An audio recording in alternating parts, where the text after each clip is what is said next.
how to fix Roblox face tracking not working. So first, you just have to log into your Roblox account and then go to this gear icon, tap settings, and then you have to go to privacy.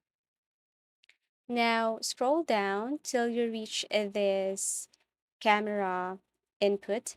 And as you can read here, use camera to animate your avatar with your movement. All you have to do is to turn this one on. So as you can see, this settings allows you to animate your avatar with your movement. So Roblox won't receive or store any video or personal info captured from your camera. So what you want to do is click enable.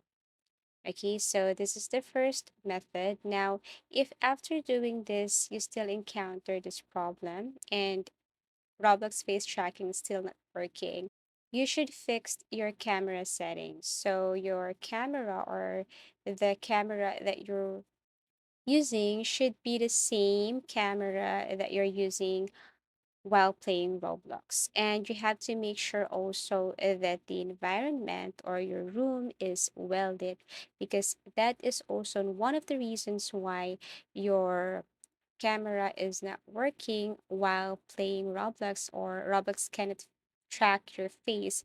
It's because there's something wrong with the camera and your background. As easy as that. So I do really hope that this video helped you.